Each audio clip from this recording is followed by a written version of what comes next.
अगर मैं आपसे कहूं कि ये पता चल चुका है कि आखिरकार अब आपके रोको कब संन्यास लेंगे, आखिर वो तारीख क्या रहेगी, समय क्या रहेगा, क्योंकि 2027 का वर्ल्ड कप का सपना तो टूटता हुआ दिखाई दे रहा है, तो उसी के साथ साथ बीसीसीआई ने भी एक ऐसा षड्यंत्र रच दिया है जिसकी वजह से उस जाल में आपके रोको पूरी तरीके से फंस चुके हैं और फड़फड़ा रहे हैं, लेकिन निकल नहीं पा रहे हैं।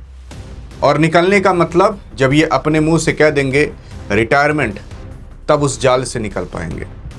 लेकिन सवाल उठता है कि बीसीसीआई ने आखिरकार वो जाल कौन सा बिछाया है। सवाल ये उठता है कि आखिर कब कब आपके अभी रोको खेलते हुए दिखाई दे सकते हैं। देखो, जब T20 वर्ल्ड कप आपके रोको यानी कि रोहित और विराट ने जिताया, तो उसके बाद T20 से संन्यास ले लिया। ये एक फॉर्मेट खाली बचा था, जिस फॉर्मेट का नाम था ODI यानी कि वनडे, जो कि इन लोग का फेवरेट फॉर्मेट है। इससे भी ये लोग अलविदा कह चुके होते अगर ये 2023 के अंदर वर्ल्ड कप जीत चुके होते। लेकिन खैर, खुदा ना खास्ता वहां पर भारतीय टीम फाइनल में जाकर हार गई और ऑस्ट्रेलिया जीत गए। नहीं तो यार इतनी चर्चाएं उठती ही ना। इतना जो बेइज्जती हो रहा है आपके रोहित और विराट का, वो आज बेइज्जती होती ना। जो बीसीसीआई सोच रही है कि एज के लिए हम खिलाएं कि ना खिलाएं, वो सारी चीज़ अब उठते ही ना बेचारे पहले से ही संन्यास लेकर बैठ चुके होते। लेकिन अब मैं अगर आपको कहूं कि जो 2027 का सपना है वो भी टूटता हुआ दिखाई दे रहा है, और अभी जो फिलहाल कुछ समय बाद इंडिया और ऑस्ट्रेलिया का मैच आने वाला है, कहा जा रहा है कि इसी में ही संन्यास लेते हुए दिखाई दे सकते हैं। लेकिन सवाल ये उठता है कि आखिरकार ये मैच कब, कहां और कैसे होगा, और क्या वाकई में यहाँ संन्यास ले सकते हैं। और अगर संन्यास नहीं लिए तो बीसीसीआई कैसे वो षड्यंत्र से उस जाल के अंदर फंसाकर इनसे संन्यास लिवा लेगी। क्योंकि आपको ये बताने की ज़रूरत नहीं है कि अभी इसी अगस्त में 15 अगस्त के बाद ये फिक्स हो चुका था कि आपके बांग्लादेश और भारत के बीच T20 और ODI मुकाबले होंगे। यहाँ पर भारत को बांग्लादेश जाना पड़ता, लेकिन भारत ने तुरंत मना कर दिया कि हम मैच नहीं खेलने जाएंगे, जो करना हो सो कर लो, अगर कहीं बाहर खेलना तो आकर खेल लो, तुम्हारे घर में हम कभी नहीं घुसने वाले। क्योंकि अगर आप जाते हो किसी सुअर के घर के अंदर तो आप ही वहाँ से गंदे होकर निकलोगे, ना कि साफ होकर निकलोगे। और यही हाल है अभी बाकी पाकिस्तान और बांग्लादेश जैसे देशों का। लेकिन फिर इसके बाद कहा गया कि बांग्लादेश ने भी कहा कि हम नहीं खेलेंगे आकर बाहर। इस वजह से बीसीसीआई ने यह तय कर दिया कि चलो ठीक है, बांग्लादेश तुम नहीं आओगे, हम श्रीलंका के साथ खेल लेते हैं। लेकिन फिर आगे चलकर पता चला कि जो श्रीलंका है उसको आगे भी कुछ मैचेस खेलने हैं जिम्बाब्वे के खिलाफ, फिर पूरा का पूरा एशिया कप खेलना है, जिसकी वजह से इसको टाइम नहीं मिल पाएगा, और बीसीसीआई ने ये मैच भी कैंसिल कर दिया। तो पूरा का पूरा अगस्त खाली चला गया, मैच कोई हुए ही नहीं। फिर सितंबर के अंदर आता है एशिया कप, और एशिया कप के अंदर आपके रोहित और विराट दिखने वाले नहीं हैं, क्योंकि वो T20 फॉर्मेट में होगा, और T20 फॉर्मेट से इन दोनों ने अलविदा हम सबको कह दी है। लेकिन अब सवाल ये उठता है कि आखिर कब और कहां आपके रोहित और विराट दिखाई दे सकते हैं। देखो, ये अपने लिए नहीं बल्कि देश को वर्ल्ड कप जिताने के लिए अभी ये ODI के अंदर मौजूद हैं। और आपको ये पता होना चाहिए कि इसी अक्टूबर के अंदर 19 अक्टूबर से इंडिया बनाम ऑस्ट्रेलिया का कुछ चालू होने वाला है, जिसे हम कहेंगे T20 और ODI मैच। T20 से में तो नहीं खेलेंगे, लेकिन ODI के जो मैचेस होंगे उसमें आपके रोहित और विराट खेलते हुए दिखाई दे सकते हैं। लेकिन भगवान कह रहे हैं कि यार आखिरी बार देख लो, क्योंकि बीसीसीआई कुछ ऐसा करने जा रही है। बीसीसीआई का असल में कहना यह है कि जो विजय हजारे ट्रॉफी होता है 50 ओवर का, अगर कोई भी प्लेयर ODI मैच खेलता है तो उसको विजय हजारे ट्रॉफी खेलना अति आवश्यक है। यानी कि वो डोमेस्टिक मैच जो इंडिया के अंदर घर में ही खेला जाता है। और उसके बाद इन्होंने कहा कि रणजी मैचेस जो होते हैं उसको भी खेलना जरूरी है। यानी कि डोमेस्टिक मैच में से ये जो रणजी मैच और विजय हजारे ट्रॉफी के 2 मैचेस होते हैं, ये रोहित और विराट को जाकर खेलना पड़ेगा, चाहे वो यूपी के अंदर हो, चाहे दिल्ली के अंदर हो, चाहे मध्य प्रदेश, चाहे राजस्थान, कहीं भी पर भी हो, वहां पर जाकर इनको खेलना पड़ेगा डोमेस्टिक मैच।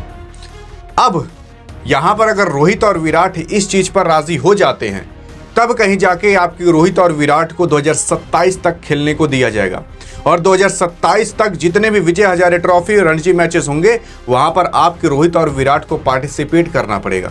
और अभी तक इसके पहले ये नियम नहीं था, लेकिन जब से ये चर्चाएं उठने लगी कि रोहित और विराट हट नहीं रहे, तो सोचा गया कि चलो यही करके हटा दिया जाए। लेकिन अगर एक तरीके से देखा जाए तो यहाँ पर फिटनेस इन दोनों की बनी रहेगी और परफॉर्मेंस बनी रहेगी, इससे तो ये फायदा है। लेकिन अभी तक ये नियम क्यों नहीं था? जब रोहित और विराट संन्यास लेने का सोचे तभी ये नियम क्यों आया?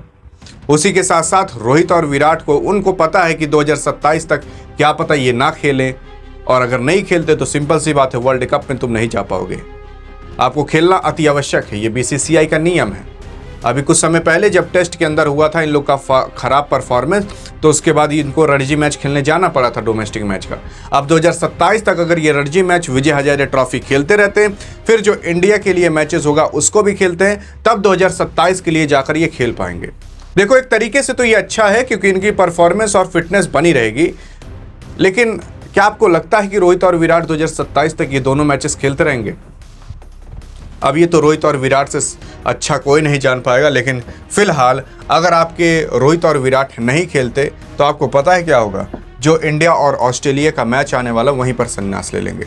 अगर मैं इन दोनों की परफॉर्मेंस की बात कर लूँ तो 273 मैच रोहित शर्मा ने केवल ओडीआई में खेले, 11,100 से प्लस अधिक रन मारे, 48 की एवरेज साथ 32 सेंचुरी और 58 हाफ सेंचुरी।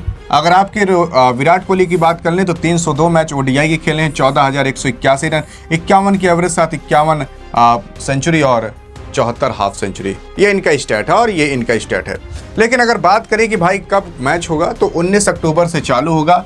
पहला मैच पर्थ में खेला जाएगा, दूसरा मैच 23 अक्टूबर को एडिलेड में, और तीसरा मैच खेला जाएगा सिडनी के अंदर, वो भी ओडीआई का। अब अगर आप यहाँ पर देखने की कोशिश करोगे तो ये 3 मैचेस हैं, और अगर इन 3 मैचेस को अगर आपको अच्छे से समझना है तो आप यहाँ पर देख सकते हो। असल में इस शेड्यूल के अंदर केवल ओडीआई नहीं है बल्कि T20 है, लेकिन T20 आपकी ये 3 ओडीआई के बाद से चालू होगा। जैसे 29 अक्टूबर को पहला T20 चालू होगा, फिर 31 अक्टूबर को दूसरा, फिर 2 नवंबर को तीसरा, उसके बाद ऐसे ही आगे करके 6 नवंबर और 8 नवंबर को चौथा 5वां T20 हो जाएगा। तो T20 और ओडीआई का पूरा शेड्यूल पता चल गया है। लेकिन पता है संन्यास कहाँ लेंगे? अगर रोहित और विराट सोचे कि चलो भाई रणजी मैच भी खेलना पड़ेगा, विजय हजारे ट्रॉफी भी खेलना पड़ेगा, इससे बढ़िया संन्यास बोल ही देते हैं। तो ये जो आप मैच देख रहे हो ना 25 अक्टूबर वाला, यहीं पर ही अगर ये लोग सीरीज जीत जाते हैं तो यहाँ पर बोल देंगे ये लोग। जी हाँ, रोहित और विराट यहाँ पर अपना रिटायरमेंट बोल सकते हैं। 25 अक्टूबर वो दिन होगा जिस दिन आप रोहित और विराट को अलविदा कह सकते हो। अगर आपके रोहित और विराट ये ठान लेते हैं कि विजय हजारे ट्रॉफी और रणजी मैच ये 2 के दोनों हम खेलेंगे, बीसीसीआई चाहे जितनी जाल बिछाले उस जाल को बीच से फाड़ कर हम उड़ेंगे, तब तो आपको 2027 तक दिख सकते हैं। लेकिन अगर उनका मूड बना कि विजय हजारे ट्रॉफी और रणजी मैच नहीं खेलना, तब ये जो 25 अक्टूबर की डेट देख रहे हो ये अंतिम डेट होगी, इसके आगे कोई डेट नहीं है। बाकी अब आपको क्या लगता है कि आपके रोहित और विराट को विजय हजारे ट्रॉफी और रणजी मैच खेलना चाहिए कि नहीं? बताइएगा जरूर। बिना रोहित और विराट के वर्ल्ड कप का कोई मजा नहीं रहेगा। अधिक जानकारी चाहिए तो बगल में क्लिक करके देख सकते हो। मिलेंगे इस वीडियो में, तब तक के लिए जय हिंद और जय भारत।